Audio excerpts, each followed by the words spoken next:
Well, as I was getting ready to retire in 2002, I believe, I'd had some overtures toward collecting my writings for commercial reasons.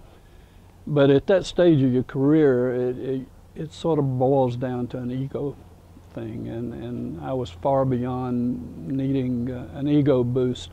So as a result, I'd never really collected any of my writings except in notebooks or on the computer and so forth.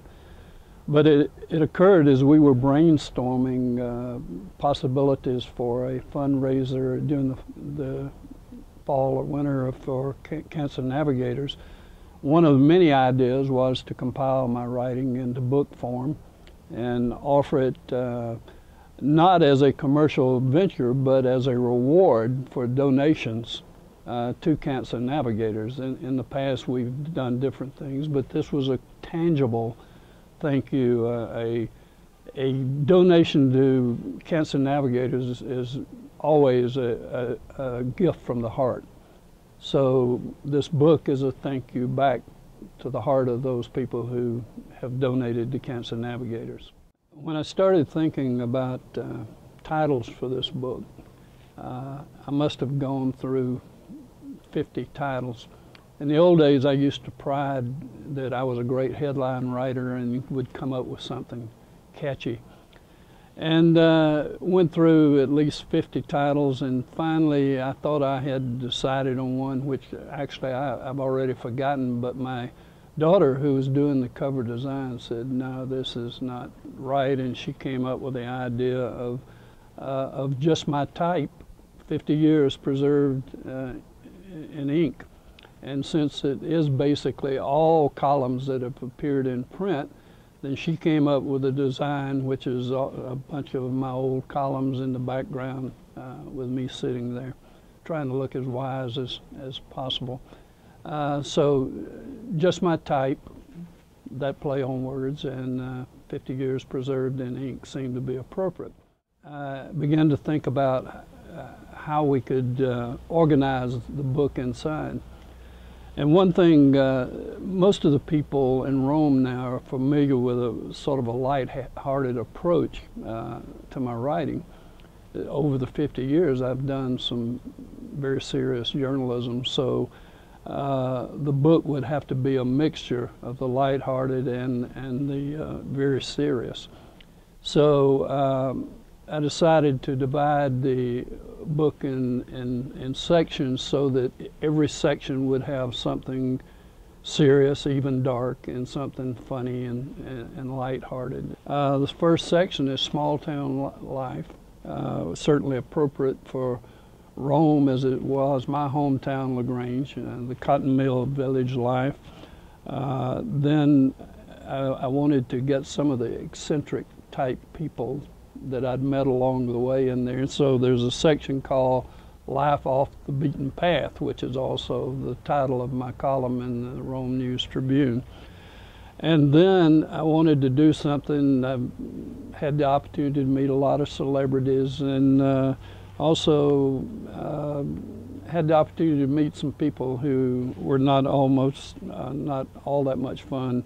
So we had a section, Life Under Spotlights and Harsh Lights. There's some politics in there, there's some show business in there. One whole section is devoted to Life with Wonder Woman, and that's Jackie, my wife, and people seem over the years have reacted to those stories as well as anything.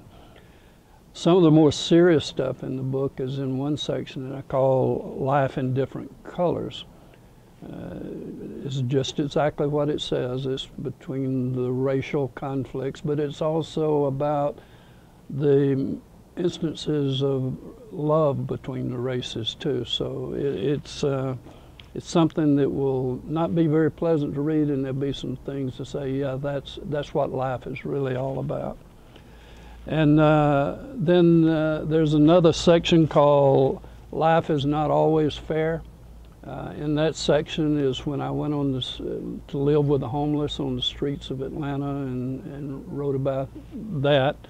There's one piece that's close to my heart called When Mama Stopped Reading, which was when we first realized that she was sinking into dementia. And there's also, probably as proud as I am of any story, is one called Regarding Henry. And that's about Henry Aaron and his chase for Babe Ruth's record and the unbelievable things he had to put up with of a racial nature doing that quest. And then that's under Life is a Game. And the final one is self-deprecating. It's called Life Bites Me in the Butt. And people always seem to respond a little bit to more to making fun of yourself better than when you're making fun of somebody else. We also have a section in there that explains why I decided to do this book as a benefit to Cancer Navigators. And that's the epilogue in the book that Charlotte Atkins wrote, explaining all the details of Cancer Navigators and why that means so much to me as a cancer survivor, as well as Jackie as a cancer survivor. So that's the way the book is divided. There's certain stories in this book that amuse me more than others, or please me more as a writer than others. One that I think puts column writing in perspective in the book is one called English Broken Here. We always, people are always judging TV shows or writing about how many letters or how many comments or how many likes or whatever, or tweets from tweeters that you get, but the most letters to the editor that I ever received was when I made a grammatical mistake. I had between 75 and 100 letters from every school teacher in Georgia, I believe, because I had made a grammatical mistake, and some of them are just funny as they can be. They're chastisements of me, including one from my old English professor at college, who said simply, "I have just slit my wrist." A favorite column of mine is one in there called Piano Man. And it's about an old piano bar player that I got to know extremely well. And what I did is I detailed the one night in a piano bar and what it meant to the people who they get. I don't care if Frank Sinatra walks in, he gets 2 songs and then he sits down to applaud the other singers and what it means to them in their lives, these 2 songs in the spotlight. I'm very proud of that particular. It's one of the longer pieces in the book.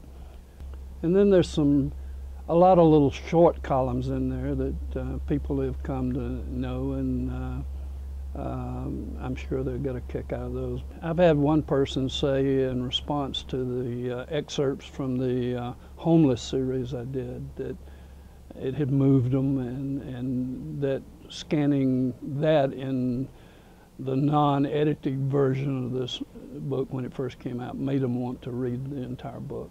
So those are some of the ones that are close to me. Great number of people who really have related to my writing grew up as I did in the South, which was the cotton mill village of the South. I grew up in LaGrange, Georgia, and I have a piece in the book. In fact, it's the first piece in the book called "The Mill is My Shepherd." Mill life was very insulated. The mill provided most of the things that you needed. At the same time, low wages, bad conditions kept you from enjoying things that you didn't need but would have liked to have had. Very paternalistic society. There's one particular scene in that first story. I had been very active in the teen club in LaGrange, and had attended a conference outside of LaGrange with all the teen clubs. And at the end of that conference, Mayor Florence Moore, who was like everybody's mother there in the Mill Village and the YMCA, took me aside and said, you know, you're a smart kid, but you have to do something about your teeth, and you have to stop talking like a hick, or nobody's ever going to take you seriously. And I reflected on that and said, how many people would have cared enough to take a boy aside and do that for him, and how many more had she done that way in that Mill Village? And I think that was not atypical of a Mill Village. It's been mentioned to me that in the past, is because of the nature of my job, I met a lot of interesting people. That's the important part about it. There's stories in there of meeting Dolly Parton. It's really fun. Willie Nelson and how down to earth he was. A lot of stars like that are in the book. These days, it doesn't matter what name I drop. When they find out that I was a running buddy with Louis Grizzard, they want to hear Louis Grizzard stories. And there's a couple of good Louis Grizzard stories in there. One called Remembering Louis, where I visited the ill-fated Louis Grizzard Museum in Moreland, Georgia, and reflected on that. And there's one in there that people seem to really like, called Louis, Ron, Zell, and Sissy Beard, that got a lot of laughs. So that's in the book. But there's a lot of names dropped in there. Not that they'll remember me, but that I remember how gracious most of them were. I met Wonder Woman my freshman year at West Georgia College. And for some strange reason, in fact, the reason was not so strange, but my reaction to it was because two of my friends dared me to walk on for the football team at West Georgia, even though I had not played since Little League football back home. So I said, well, I'll go out, it'll cut me in 2 weeks, I'll have my honor intact, but they didn't. So I actually made the team, and even though my left shoe didn't have a tongue in it, I was still a member of the team. And I was coming around the girls' dormitory after practice, and I heard the most unusual laugh I had ever heard. So I literally followed the sound of that laugh, and when I got there, there was this brown-eyed girl in a rocking chair laughing at everybody else's stories, and I immediately knew I had to impress her. So I introduced myself, we got to talking, and I said, now, football's not really my game. I'm going to be on the men's basketball team. I hope you'll come to some of the games. She said, well, I'm sure I will. I'm going to go out for the girls' team. So over the course of getting to know each other, we did the obligatory, whoever scores the most points, the other one buys dinner. So we were playing, opening up at Auburn, and they were opening up earlier down the road at LaGrange. I got 11 that night at Auburn, and I'm coming off the court, and I see the girls coach, and I say, how many points did Miller get? And she said 52. That was in her first game, so that sort of set the tenor for our entire courtship and marriage. Louis Grizzard did at least 3 columns about her specifically. In one of them he said, there may be a better person on God's earth than Jackie Walburn, but on the other hand, I've never met Mother Teresa. She will do anything, can do anything, as long as it's for somebody else. She's Wonder Woman. She is still famous in Rome, Georgia. She's a member of the Floyd County Sports Hall of Fame. She still holds every record at Armuchee High School after, what was that, 60 years. They retired her jersey there. She played for the Atlanta Tomboys, played 18 games for them, and is on their all-time team. She toured Cuba with the American basketball team. But so when we moved to Rome,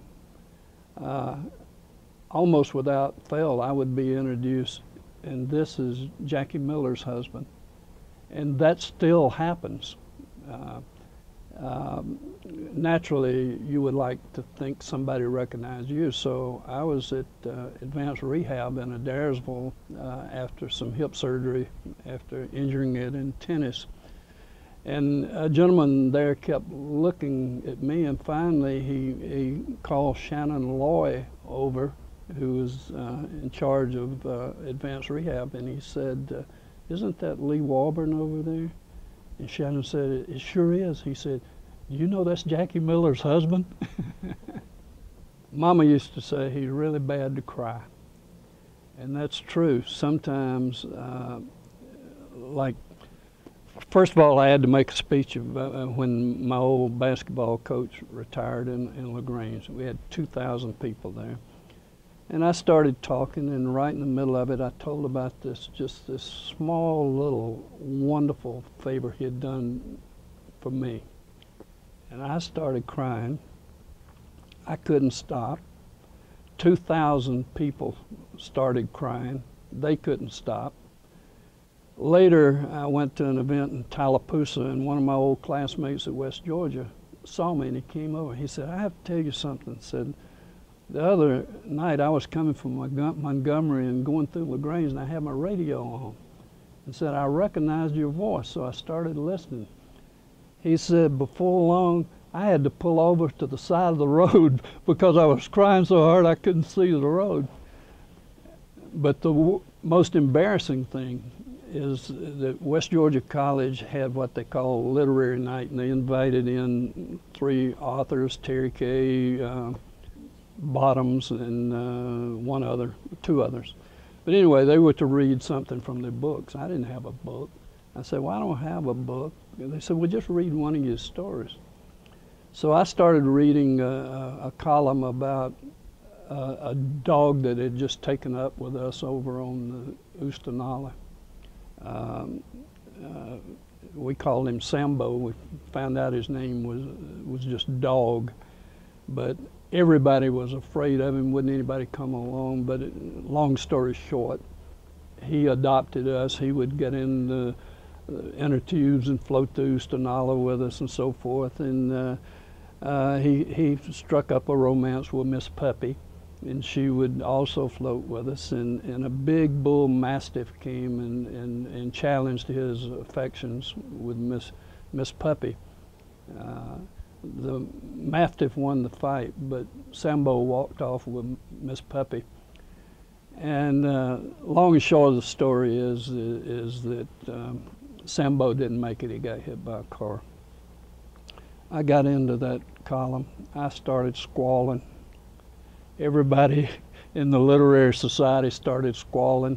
I've always said, well, if I can't make myself laugh, there's no reason to think that people will laugh when they read the column. If I don't make myself cry, they're not going to cry. At the Atlanta magazine, I had only one directive for our stories. It was make them laugh, make them cry, or make them smart. Stories have no other purpose than one or all of those 3. So I will make myself cry. A lot of times I sit there just bawling while I'm writing, but I also sit there chuckling, so it balances out. As I sit here on the front porch it is not called the Walburn home, and it never will be. It is the Hoge House, because for 90-something years, this was the home of Louise Hoge, who was a symphony master here in Rome. Everybody in Rome of a certain age who plays a piano learned how to play a piano in this house from Mrs. Hoge. And we would ride down in the past down Short Avenue, and I would notice the house up on the hill. I never said, but one day I said to Jackie, you know, there's the prettiest little house up on the hill there that you can barely see for all the foliage. She said, I've loved that house ever since I was in high school. So didn't think much more about it, but not too long after that, we got word from the master gardeners who were over getting all of Mrs. Hoge's plants that they were going to bulldoze the house, which we couldn't understand, you know, and I knew Jackie loved it. So I was talking to Dan Schweitzer at Floyd, who now owned the property to put the new medical building there. And I asked Dan, what are you going to do with that old house? And he said, well, I guess we'll bulldoze it. And I said, can I have it? And he said, yeah, guess so. So I called Jackie at home and I said, you know that old house you love? She said, yeah. I said, well, it's yours now. What are you going to do with it? So we had 30 days to get it moved. We found a company that knew how to do that, very experienced. They sliced it right in two, brought it out, and later put it back together. But there's a real story behind this house, and we really didn't realize what a connection it had to us personally. Once we got it here and got it put back together, at the Hoge House never had a kitchen in it. The kitchen was out back in a building that's now my office, as a matter of fact. But it was connected to across a little runway to the back of the Hoge House. Big piece of plywood there. During the time we had to get that plywood off and do something a little more attractive, we took it off and stuffed into the walls for insulation were a lot of old Atlanta Journal constitutions. And I happened to notice that the dates on most of them were 1962. That was my first year at the Atlanta Journal. So I said, well, look at there. I see Furman Bisher's name, Jim Minter's name. I bet you I have a story in there. So we started pulling out all these old journal constitutions. We went through it. Everybody I knew, Terry Kay, who went on to novelistic greatness, was on there. Jim Minter, Furman Bisher. Everybody was on that stack except me. We went through the stack 3 times. No Lee Walburn story. The next morning, my sister-in-law was visiting, and I was talking about how sad I was about not finding a story of mine in there. And she looked down, we had them stacked up. She said, isn't that your name on the first story? And it was. All we could figure was Miss Hoge put it there overnight. Then a lamp in the front of the house, front window started coming on by itself every Saturday night. And without fail, this went on for months. I actually wrote a story about it for Atlanta Magazine, one of my columns. And Channel 5 saw it, and they came out to film a piece about that.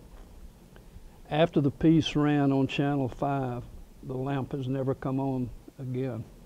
So we just say, I guess we have found grace in the eyes of Mrs. Hoge. And we've lived in a lot of nice places. We had a very beautiful home adjacent to this property, as a matter of fact. But it's actually the first home we say we absolutely love. Some pieces in the book, I don't know to characterize them as your favorite or not, but certainly they're as important to me as anything in the book. And the last piece in this book is it's called The Uninvited Guest. And it's a very personal narrative about my journey with cancer. Couldn't be anything more appropriate for this book than that particular story. And it's not written in a newspaper style. It's novelistic in its approach. It's very personal. How it makes you yearn from those days when You could do things. Everything now is don't do, don't do, don't do. So it's a piece. If anybody has ever had to deal with cancer themselves, as most people will eventually, a very personal piece that I hope will bring not only some hope to them, but help them understand that all the embarrassing things you go through, all the heartbreaking things you go through, is not just personal to them. This is what it did to me. Well, Lee, I just want to really say thank you for taking the time and the initiative to do this project for Cancer Navigators. It kind of just came out of brainstorming. I've been a fan of yours for years, of your writing. So this is a natural project for us to partner on as journalists. Cancer Navigators is a local nonprofit that serves Northwest Georgia. Lee is very familiar with it because he serves on our board of directors, and he and Jackie are also survivors, so they understand how tough and challenging the journey of cancer can be, not only on the patients, but the people who love the people going through it. And so this just came together as, I think, a perfect project for us to do because you know, we're giving something that people will enjoy reading, that is a slice of life and showcases your writing, but it is also, as Lee said earlier, a wonderful thank you for those who choose to support Cancer Navigators with their donations. Because what I think a lot of people still don't understand, because we're a healthcare nonprofit, is that every single dollar that's given to us stays and goes to the front line of helping cancer patients on their journey here in Floyd County and Polk and Chattooga and surrounding communities, and we are totally dependent on donations. So I think a lot of people think insurance pays for us and other things, and they don't. We are a totally donation-based nonprofit, so I think it's an incredible testament to our community that it has supported us in our first 5 years, and this project is to keep us moving forward. A little bit about Cancer Navigators. We do enjoy a great partnership with our healthcare partners. Harbin Clinic, Redmond, and Floyd, they all support us. We have access to patients in those facilities, and that's where the relationships with the patients begin. We try to be there as close as we can to diagnosis. Often we are there at the moment of diagnosis, and if not, they get referrals to us during their journey.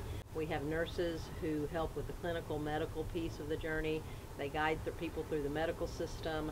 They explain the diagnosis and the treatment and answer those questions, and if there's any side effects or concerns, the nurses are a consistent touch point for patients all the way through the journey and act as a liaison with the cancer care providers, the oncologists and the surgeons and the nurses and those who are administering the treatment.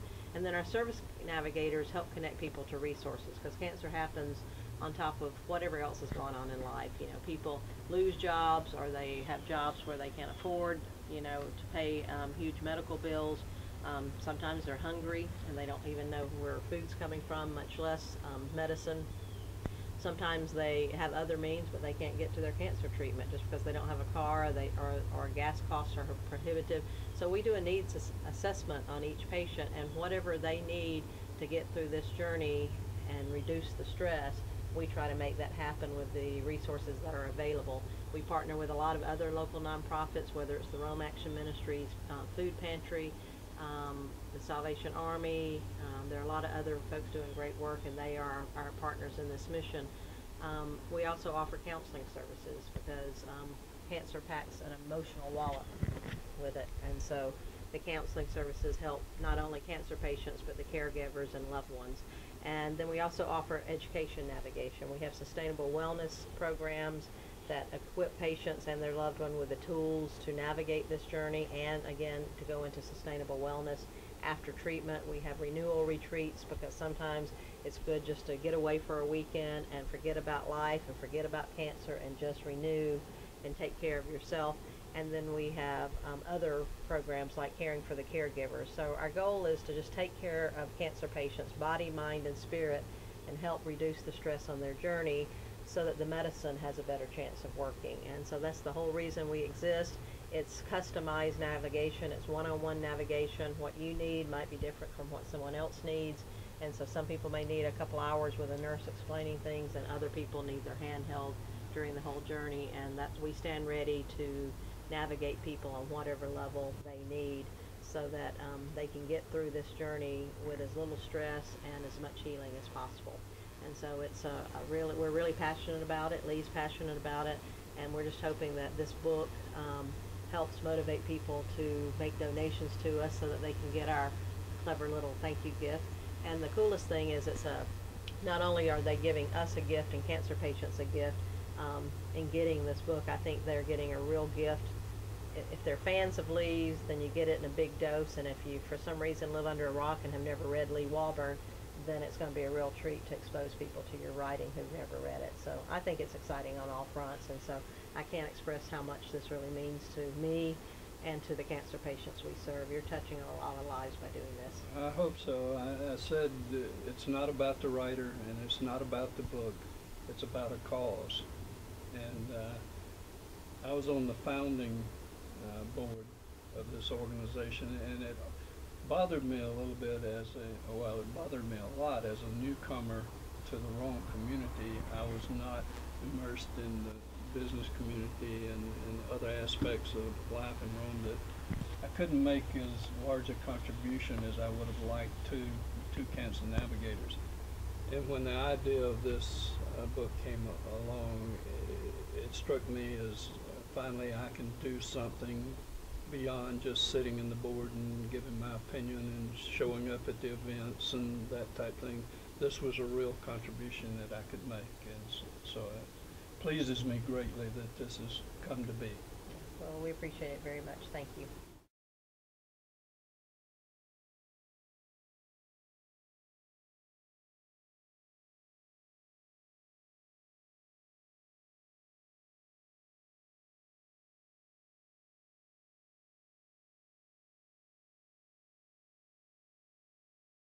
One story that I regret is not in the book is we're doing this little piece. I'm swatting thing. It's ladybugs, and out on our front porch at Hoge House.